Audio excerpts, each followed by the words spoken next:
Okay, thanks, Chris. So as Chris said, my name is Shea Gallagher. I'm a principal at Supercool Architecture. At Supercool, we specialize in housing. We're based here in Toronto. We're approximately a 40 to 45 person firm of architects and interior designers. And we do housing of all types. So from bespoke single family homes to mid-rise apartment buildings, high-rise, and master planning of mixed use residential communities. So today, I'm going to use a specific project that we're working on at the moment with Creatio, city staff, and Councillor Bradford. It's 72 Amroth, and we'll kind of use this as a vehicle to look at some of the lessons learned we're finding with these missing middle typologies. The project is a little bit larger than some of the multiplexes reviewed today. This would be a kind of transitional site where it's neighborhood zoned lands, but we're between or adjacent to a mixed-use commercial area.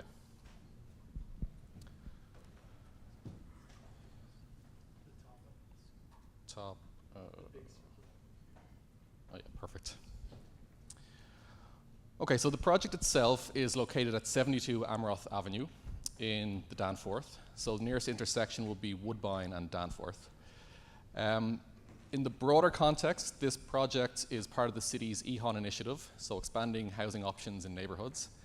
And this is the second pilot project. So the goal of this project is to prepare a demonstration project, take it through planning approvals, and then Creatio, our client, may partner or sell to a potential developer who will take it further. The site is currently a Green P parking lot, so surface parking. It's in very close proximity to Woodbine subway station, which is significant, and it's within the MTSA zone for Woodbine, so that's the major transit station area. You can see the red outline here is the site itself. So north of the site is the mixed-use commercial zone on Danforth, and then to the south of the site you can see is a predominantly traditional residential single-family neighborhood. So the site itself, it's an unusual shape. It's kind of a T-shaped site. Its frontage on Amroth is 55 feet, and its depth is approximately 150 feet deep. I'm going to focus today mainly on the portion that fronts Amroth. We can touch on the rear. I know Blair mentioned this project earlier, where we have two ancillary buildings, but today we're going to focus on the main six-story apartment building. So the first thing we started with was establishing a buildable envelope. So we looked at the front yard setback. We're proposing a 3-meter front yard setback.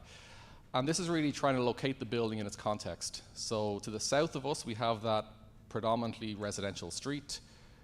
The existing houses have approximately a 3-meter setback, so the main building face of our proposal will align with the houses. And that 3-meter zone is porches, decks.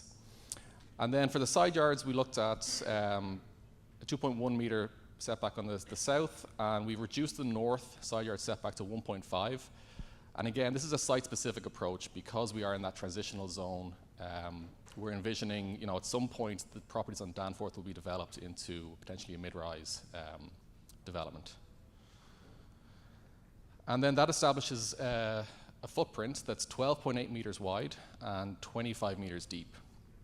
And the 25-meter depth was a function not so much of rear yard setbacks, but more of drawing the floor plan and establishing how much depth we required. But as a coincidence, the 25-meter, I believe it's also referenced in the city's emerging policy around major streets. I believe they're setting a maximum depth at 25.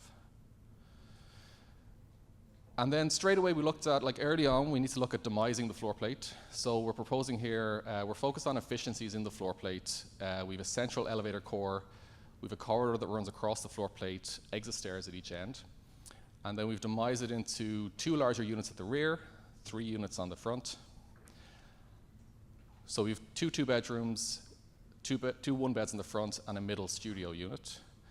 And then we essentially extrude that volume up. So the focus here is on efficiencies in the structural system, optimizing the floor plate, and then carrying that structure, mechanical, etc., down through the building.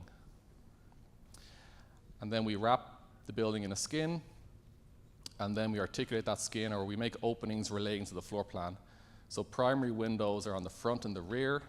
Because of those side yard setbacks, we have opportunities for smaller secondary windows on the side yard and side walls. So for instance, getting natural light into the corridor and bedroom windows as well from the units.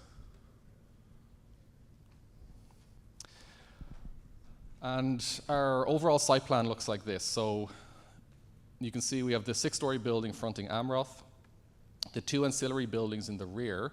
Those are 3-story buildings. They're more like a kind of a stacked townhouse project. So each of those units at the back would have their own front door and their own rear yards then as well. And then the resulting site plan, the arrangement of the site plan creates this centralized courtyard. So we have a path down to the courtyard. It's framed in on 3 sides by buildings and it's active. We've got front doors opening out into it. And then on the west side, we have these large mature trees to shade the courtyard. So just focusing in on the apartment building again, just to show you a typical floor plan. So you can see the demising here. Our rear units is a 6.4 meter span. So we're looking at different structural systems for this project, and 6.4 is a pretty efficient span.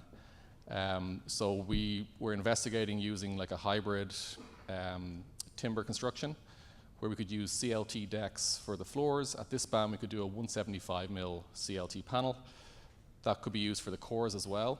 And then the perimeter would be framed out with panelized stud assembly. In terms of the unit layouts, because of the small floor plate, basically we're able to locate bedrooms on exterior walls, which is great. So in larger developments, we often see borrowed light bedrooms or buried bedrooms. But in this scenario here, we can put all the bedrooms out on the exterior wall. They have natural ventilation, daylight. And then each of the units gets its own Juliet balcony as well. The unit sizes in this floor plate, so they range from just under 400 square feet for the studio up to around 700 square feet for the 2-bedroom. And then moving our way down through the building, so the ground floor, again, the intent is to carry that structural bay down to the ground. We've eliminated one of the units on the front to form an entrance there, so our main lobby entrance into the building off of Amroth. So it's a generous lobby for the size of the building. We have a 3-bedroom on the ground floor here that fronts Amroth with its own patio space. And then at the rear, we have 2 1-bedroom units that will open out into that courtyard. In the belly of the plan here, we've located the garbage room. So this is a communal garbage room with access out onto the side. So residents can put garbage in here and then store it can be staged out along the curb. Just to touch on some of the functional planning things that really need to be looked at early on in these projects. As I mentioned earlier, we have 55 feet of frontage, and the servicing of these buildings is relatively complex. It's kind of more similar to a conventional mid-rise apartment building than a multiplex. So this diagram here just illustrates some of the servicing considerations that need to be thought about early on. So at the ground level, some of the considerations are really how to deal with garbage for this building. So because of the site constraints, we are keen not to introduce any vehicles into the site. There's no parking for the project because of its proximity to the subway. And we couldn't accommodate loading within the site. So garbage will be collected at the curbside along with the houses to the south. So part of the study here, the front yard was demonstrating that bins could be staged along the curb while maintaining pedestrian clear paths through. We also need to accommodate a street tree with 30 cubic meters of soil volume. So that's a single tree there in a raised planter. And then below ground, there's a lot of servicing as well. We still have to deal with, because of the scale of the developments, we have to address our stormwater discharge. So we've the green indicates the stormwater connection out into the sewer. The blue represents the incoming water lines, and then the pink represents the sanitary. So that needs to be spaced out and coordinated with tree pits within that 55 meter or 55 feet of frontage.